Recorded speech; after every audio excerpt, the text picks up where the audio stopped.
Pag-uusapan po natin ngayon, nabanggit ko nga kanina, na law of attraction ay ibabase po natin sa tinatawag na inner thoughts po ng isang tao. Pure energy po ang gagamitin natin ngayon. Sa mga nakaraang video kasi natin, medyo naging rational tayo. Dahil tayo po ay gumagamit ng ilang mga strategy at process po para tumulong. Madalas po kasi sa mga one-on-one coaching, session, helpline po ng Papong TV, ay ipinapayo po natin ang ilang mga proseso na talaga naman pong napatunayan na. Today mga kapapong ay mag-iiba po ng konti dahil gagamit po tayo ng philosophy. Ito nga po ang tinatawag nga po na law of attraction mga utol. Epektibong-epektibo ito kahit nung una pa lang at marami na rin pong nag-succeed tungkol po rito. Pag-uusapan po natin yung inner thoughts ng isang tao. Ang law of attraction or sa Tagalog nga po ay mga ilang regulasyon para maakit natin ang taong mahal or gusto po natin. Ay may kahulugan at may dynamics nga po na isang uri ng filosofiya suggesting that positive thoughts bring positive results sa isang situation. At kung negatibo naman ito mga utol, negatibo din po automatically ang kalalabasan. Kung napakasama po ng ating thinking at energy, ay sigurado naman pong negative din po ang magiging resulta. Sabi ko nga po earlier, ito po ay isang proseso na napaka-epektibo. Maraming nagsucceed dito at maraming gumagamit po nito mga utol. Naisip at napagtanto ko nga po ito mga utol na gumawa po ng isang klaseng video tungkol po dito na kung wala pa pong resulta ang mga ginagawa mo sa ngayon, ay posibleng law of attraction na po ang dapat nating gamitin. Ang golden question na alam kong gumugulo sa isip mo ngayon kapapong, ay ito ba ay talagang magiging relevant at effective sa situation natin ngayon?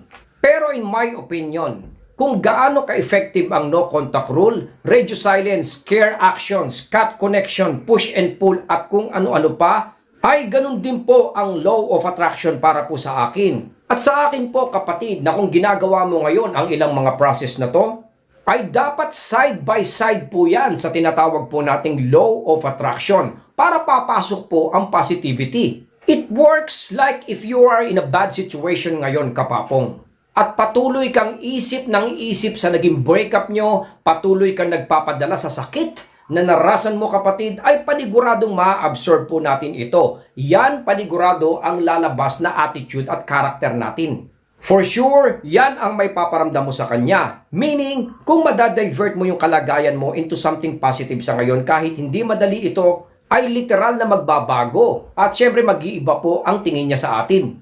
LOA sa isang banda is about regaining your composure. By using law of attraction, magagamit mo ito as a guidance para mapamahal ang tao or may balik mo ang ex mo. Dahil iba ang power ng dala ng positivity, mga utol. Isa po kasi sa madadala natin pag ito po ay in-apply na atin sa ating method ngayon to succeed and by making the law of attraction to work is when you improve positively and fix things that needed to be fixed. Kailangan po natin gawin kasi yan eh. Madalas kasi ini-ignore natin mga utol, hindi natin tinutulungan yung ating sarili para gumawa ng mga changes and improvement. Kailangan po natin ang law of attraction dyan. Kasi pag na-sense nila na yun at yun pa rin ang babalikan nila, wala pong ex na darating sa atin mga kapatid. Kahit po sa taong ginugusto o nililigawan po natin or trying to attract na ang dating ay di sila excited sa development, it's very likely na di pa rin niya babalikan yon or jump to a relationship po sa atin. Syempre wala pong gana yan. Kailangan maramdaman po kasi nila yung excited. Kailangan po nila maramdaman na merong magagandang mangyayari if ever na siya po ay makikipagrelasyon uli. Alam naman po natin na ang pinaka-contradict or kontrapelo po ng law of attraction is negativity. Ang numero uno naman po dyan ay yung alam nating na desperation. Pakiiwasan po ito kapatid na may pakita at may paramdam natin sa kanya. Iwasan natin maghabol, iwasan po natin magbeg, magplead, iwasan natin kumausap na mga malalapit sa kanya, iwasan natin umiyak, iwasan natin magpalakad sa kanya, at syempre iwasan po natin mag-update ng mag-update po tungkol po sa nararamdaman natin. Kasama na rin po dyan, when you apply the LOA, ay yung pinag-uusapan po natin na physicality kapatid. It will also play a special role sa ganito. Kasi dapat hindi po tayo humihinto sa pag-improve natin. Kahit po sa itsura natin, sa katawan natin, patuloy at patuloy din po dapat ang development po sa larangang physical. Mental ay dapat parehong gumagana po yan kapatid.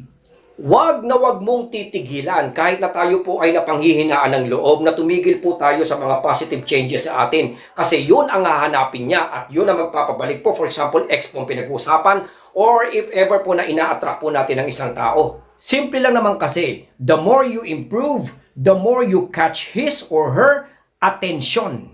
Law of attraction is all about positivity, kapatid. Hindi tayo pwedeng mag-connect kahit po kaninong tao kung tayo po ay mahina at negatibo, mga utol.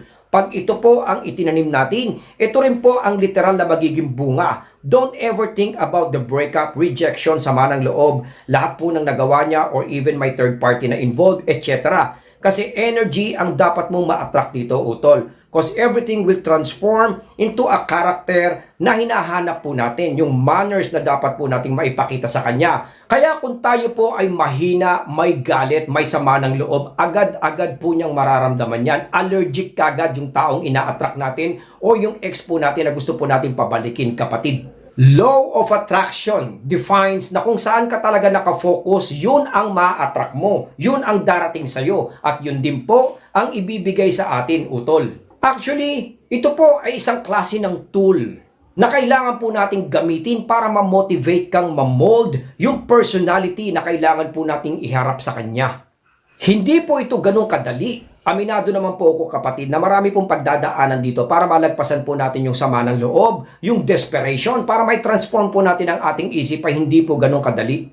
Pero sa tanong na kung kaya bang maibalik ang ex mo o mahalin ka uli, magustuhan ka ng taong mahal mo, ay yes na yes po ang sagot ko. Pwede. Short recap po, mga kapapong, bago po tayo mag-end. Para maging useful ang law of attraction po sa atin ay A. Stop obsessing. Kailangan ihinto natin kagad yan. Kung halimbawa parang drug yan na tayo po ay addicted sa taong mahal po natin or ex po natin, kailangan po nating i-restrain po ang sarili natin, mga utol. B. Start prioritizing. At syempre, minamahal po natin ang ating sarili. Walang tao or walang taong magkakagusto po sa ating kapatid kung halimbawang nakikita niya na kahit sarili natin ay hindi po natin kayang alagaan or mahalin. C. Show positivity. Yan po ang kailangan i-display, mga utol, for them to get excited. Kung halimbawa nagkaroon kayo ng mga sama ng loob before, okay lang po yun. By time and space, alam naman po natin na magsasubside yun. Pero positivity, kailangan na po niya yan makita sa ngayon. D. Set a goal and achieve it. Mga utol, alam kong kailangan natin ang taong to. Kumbaga, aminado na tayo between you and sa akin po. Alam kong tayo po ay nagde-depend yan. Although sinasabi ko nga po na dapat hindi po tayo maging dependable. Pero alam ko na yan ang nasa loob mo, utol. It's important na abutin po natin yung goal natin and try to achieve it. Kasi kung di po natin gagawin yon, siguradong wala pong ex or taong magkakagusto sa atin, mga utol. Secondary na lang, bonus na lang kung halimbawang bumalik siya sa atin or makita po niya yung achievement mo. Pero ang number one priority po ay yung goal po natin na dapat po nating abutin. Lahat ng recap na yan, mga utol, ay napaka-importante sa pinag-uusapan po nating law of attraction. Then just feel good kung ano man ang meron sa ngayon. Be happy with it. Hanggang dito na lang po muna si Papong TV, mga utol. I hope na naipaliwanag po natin yung positivity na yan at yung tinatalakay po na law of attraction dahil napaka-importante yan na kung halimbawa nga sinasabi ko sa inyo na hindi natin makuha pabalik ang ating ex or let's say hindi po natin ma-attract ang taong to, maaaring positivity ang kulang. Maraming salamat po sa inyong lahat, mga utol. Mahalin po natin ang ating pamilya.